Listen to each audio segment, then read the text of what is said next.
everybody. Thanks a lot for joining me on this Wednesday afternoon market recap. As I sit down and bring you this analysis, there is approximately 30 minutes left in today's session. However, again, we do have a lot of content and substance to move through in terms of just what's happening or what has happened over the past three sessions. Again, it really started and began to trickle down from that of Thursday's session last week. However, again, it seems as though to me, based off the price action towards the end of session on Wednesday, that we are really starting to see a very short-term bottom potentially set up in the markets, whereby, again, naturally we are going to see the markets bounce. The big issue for the markets, however, and also for you as you're listening to this analysis, is that bounce at this particular juncture, it is going to be an opportunity for the majority of people who haven't actually secured that of a net short position, or if unfortunately they are holding a net long position still in the face of this market moving to the downside in, I guess, the manner in which it has over the past 3 to 4 sessions going, or at least dating back to last week, is that it's going to set up that of another shorting opportunity. Mark my words, at this particular point, as at the close on Wednesday, this is not the end of the sell side volume. It is not the end of the sell side momentum. However, again, much like the discussion that we had really for the entirety of 2020 so far, and also to the back end of 2019, markets themselves, they don't move up in a linear line. And when I say this, I'm referring back to that of the macro primary bullish trend, which has been in effect since 2009. During, of course, the continued upward movement, we are going to see, of course, these intermediate movements back into the primary bullish macro trends. And that is a massive, massive clue. It is also a massive, massive hint for people out there who are wondering just really to the degree at which these markets are going to continue to the downside. There are some lovely, absolutely lovely, all right, bullish trend lines on the macro time frame if you wanted to go back and have a look and discuss and think about those decelerating trend lines, or those decelerating fan lines that have been in effect since 2009.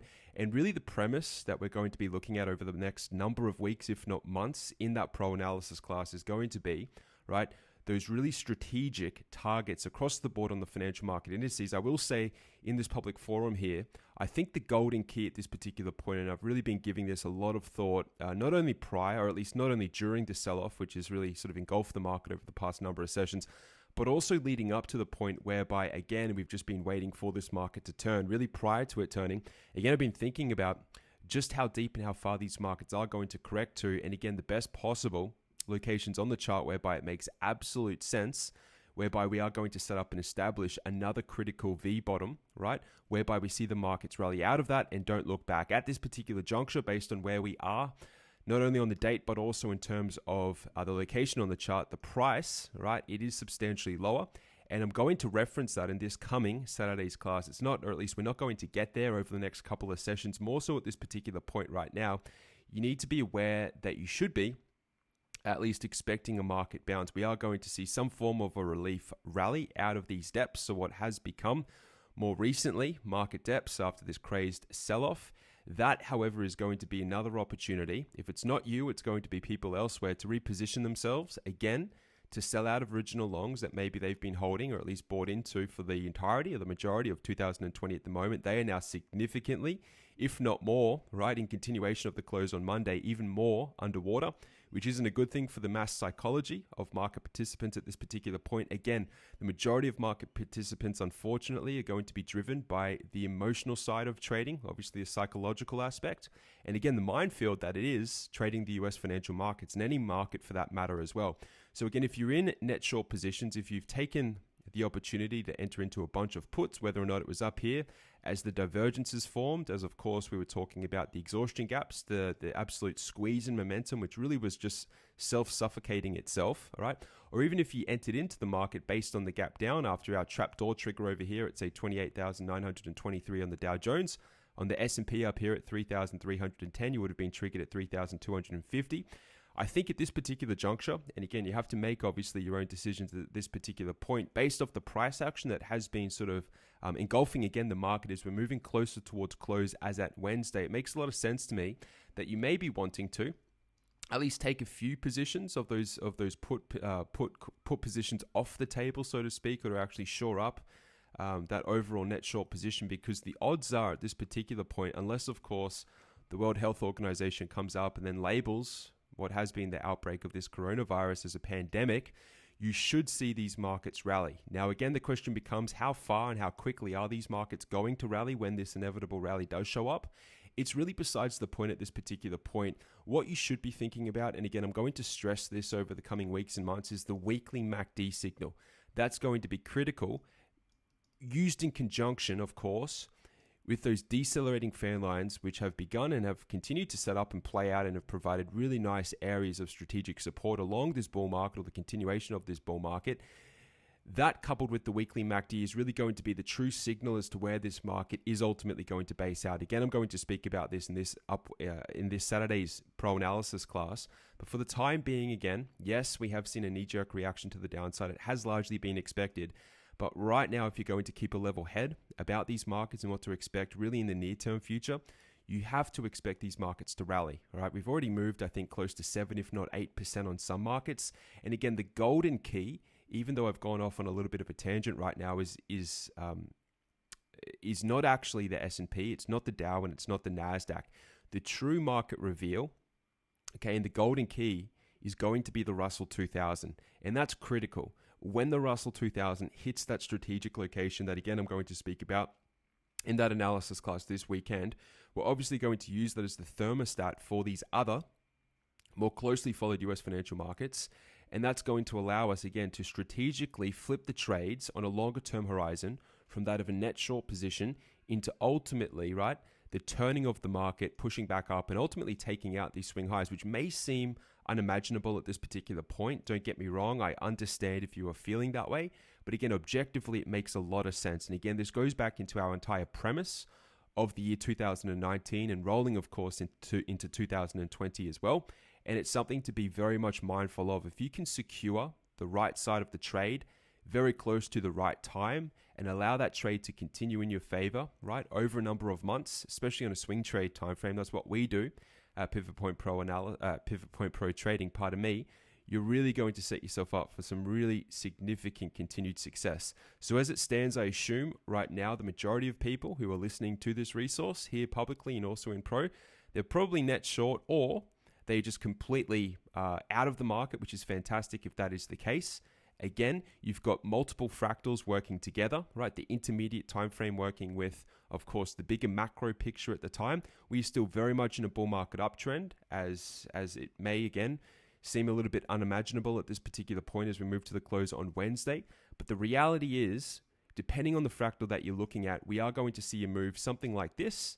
And then, of course, it's going to look like this as we move and push on back down into that fourth decelerating fan line on some of those more broader markets. And that's really what I'm going to go into detail with this weekend, which is going to give you really that roadmap, that strategic roadmap as to how you decide to actually play what's before us right now at this particular point. It's really important as well, just to make the point that you really need not be driven by emotion, all right? You really need to remove that, completely remove that aspect from technical trading and swing trading the financial markets. It's really hard to do. Again, it's a psychological minefield out there that a lot of people simply do not understand that they're walking into when they come into actually trading the financial markets.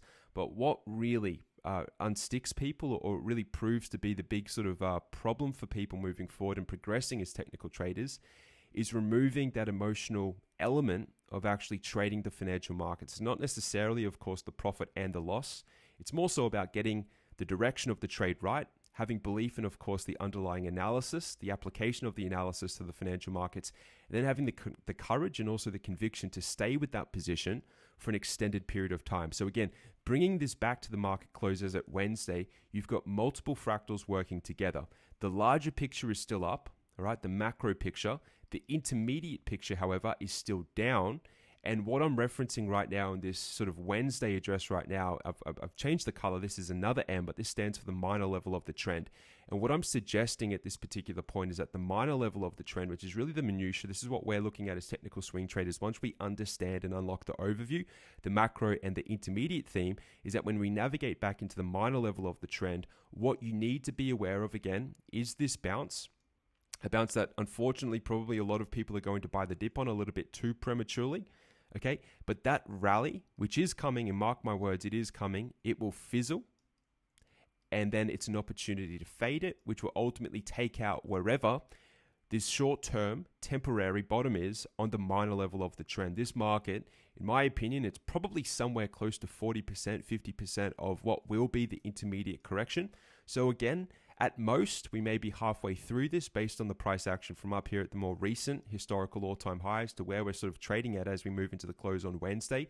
But between now and then and really realizing that 100% full cycle of the intermediate correction, right, we have to move through the ebbs and flows of the market. This is what we call market noise. So again, emotionally, people are going to see that the market is up and they're going to be tempted to buy the market. And there is going to be opportunity to actually trade if you wanted to, if you really wanted to be very molecular in your approach to the market to actually jump into a bunch of very short-term bullish options. But at this particular point, it is, in my opinion, still a little bit premature. We're still looking at this market to again take out the most recent lows that we've priced in on Tuesday and also on Wednesday. But the golden key at this particular point, if I can take these, I've just pushed the wrong key on my chart. If I can push the number 4 and then bring it back to a weekly, is that although we're adjusting out of overbought settings on the weekly time frame, the MACD is only just printed into negative territory. And I've said before, really where we are in 2020 is the antithesis, right, of where we are or where we were back in the depths of 2018. We're sort of moving back towards one another in terms of a short-term equilibrium, whereby, again, the markets themselves, they pretty much just transitioned sideways for about 5 weeks. They didn't do anything. And then, of course, you get the blowout sort of sell-off into that primary bullish macro trend. Now, again, on the S&P 500, not to confuse anyone, this is not the definitive target that I've been alluding to in this video. That target is outside of the S&P, the Dow Jones, and the NASDAQ. However, again, I'm just trying to bring this into context, into illustration for you, so that hopefully you can process exactly what I am saying to you in this particular point. So again, we've got a big gap to the downside on the weekly chart. Things are relatively bearish, you could say, is a complete understatement. We're only simply moving out of overbought settings on the weekly time frame. The MACD is going to be the golden key. But also when I bring this back into a daily time frame, you have to at least look at the RSI and say to yourself, well, are we short-term overbought or are we short-term oversold? The answer to that question is, obviously, we're short-term oversold based on the price action that we have seen through to the close or very close to the close on Wednesday. And naturally, you're going to see the RSI pop and move back towards the 50 line. And that's going to either work in conjunction with the markets themselves coming up to the top, or I should say the bottom of this open window, or it's going to extend for a little bit longer, which would really surprise a lot of people, and climb all the way back on up to the top of this gap fill. All right, this whole intermediate correction, whether or not you want to tie it firmly to the coronavirus, it really is the wrong question to be asking yourself. It's more so, right, strategically, if this is not a market top, which it's not, where can you get in at the best possible price to see the continuation of this trend higher? And that's really where the value is, right, in understanding and applying the technical analysis to these financial markets. It's not necessarily what's going to happen as we come into the trading session on Thursday. It's not even necessarily what's important as we move into the week upcoming. I mean, to a degree, obviously, yes, it is. But when you get into these extremely volatile periods, which is obviously where we are at firmly right now at the current juncture, the current timestamp, right, you need to sort of broaden your horizon a little bit and go out to a larger fractal and then play the big, right, confluence areas of support and also the confluence areas of resistance. I can very squarely say to you that this right here, if I were to draw that of a red rectangular box, this is what we would call a definitive danger period or a danger zone, whereby you don't want to be caught holding long positions up here in this sort of temporary red rectangular box. But at the same time, when we do see pure capitulation in the market, which is not what we have seen really Monday through Wednesday at this particular point, when we see a complete flush out of buys in the market, you know you're going to be close to that of that major tipping point whereby you'll just see naturally a V bottom out of it, right? Then again, people will wise up to just simply what's happening. But for the time being, a lot of technical damage has already been done to the financial markets. We've already closed below the neckline of a bunch of double top patterns, or what we refer to M for murder, unfortunately, which again denotes negative things happening in terms of price action. You've seen obviously the residual effects of that. You've seen the momentum continue to the downside. Again, watch for the bounce. It doesn't necessarily mean that you want to trade the bounce. If you broaden your horizon out, and again, if you're still expecting that this market still has approximately a year at minimum of continuing its upside advance, you're just looking at this market right now with discounted prices, hopefully with a little bit of a grin on your face to say that, look, it's an opportunity to reposition myself. And again, I keep going back to the simple fact of, imagine if you had the sort of, if you were wise enough to again, be level-headed and objective enough to push, of course, the emotional aspect of trading to the side. And if you understood that something like this was going to resolve itself to prices, again, taking out the swing high, it took, 6, 7, 8 months for the market to get back above this after we actually bottomed out. But again, if you've got the wit and I guess the foresight to understand that we are in the midst of something like this again, and I've been alluding to this for a long time here publicly on this YouTube video. If you understand this and understand that you're naturally going to see these little rallies, which are eventually going to be faded and of course be sold, well, then again, it sets you up for this type of the move as well. But then ultimately pricing yourself and weighing yourself in, or dollar cost averaging back into the market at these severely distressed prices, whereby again, we expect these markets, and it may be the very final time that we see something like this until ultimately what will become that of the macro top on the markets, which is going to conclude this economic expansion that we have been in since 2009, not to go too far down the road at this particular point and to sort of, overwhelm you with analysis at this point. But again, it's just another opportunity that I'm trying to parallel for people out there on YouTube, that although this may seem quite negative, and although everyone is again whipping everyone else up into a frenzy of bearishness and heightened fears and lowered expectations of what the market is going to do for 2020, I firmly find myself again, as I look around and listen to other people talk about this stuff, in the minority. And that's exactly where you want to be when you're looking at financial markets. Not necessarily all of the time. It's always good to be in the majority during that of a bull market and during that of a trend continuation, I should say. It's always good, of course, to front run that. That's exactly what we did in 2019. But again, the real sort of returns are going to be made by locking in prices at distressed asset levels. And that is still going to be below where we are currently pricing off from as at Wednesday. All right, so I just wanted to leave you with that. Again, be prepared. Any rally at this particular point is coming with a degree of very high risk, so it's not going to be for everyone. I understand that.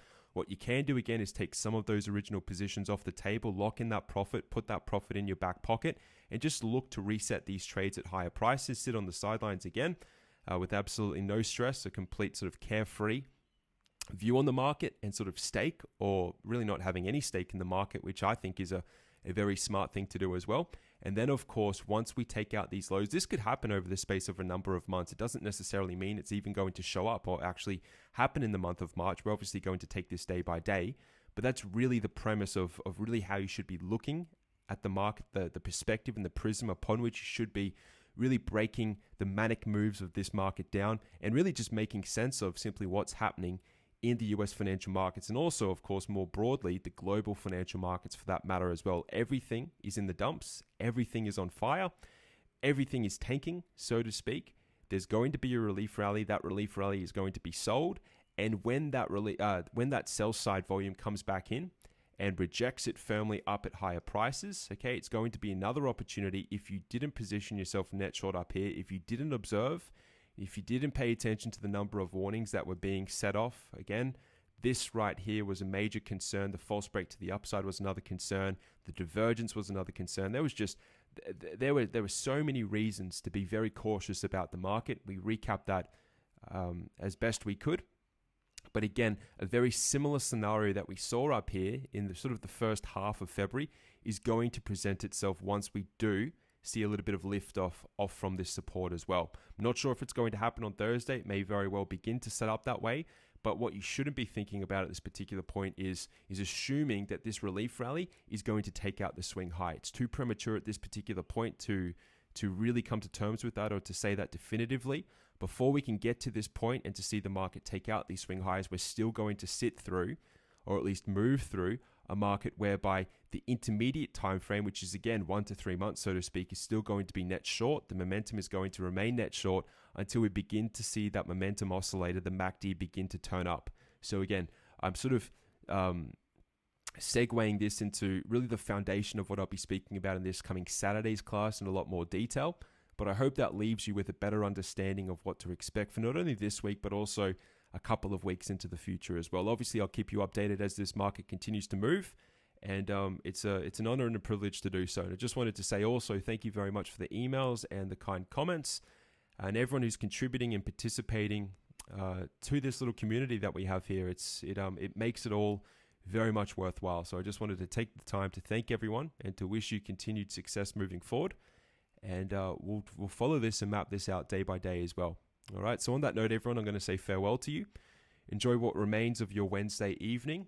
And again, be on the lookout for that bounce Thursday through Friday, which will probably continue for a week or so, a couple of weeks, but will ultimately be faded. All right.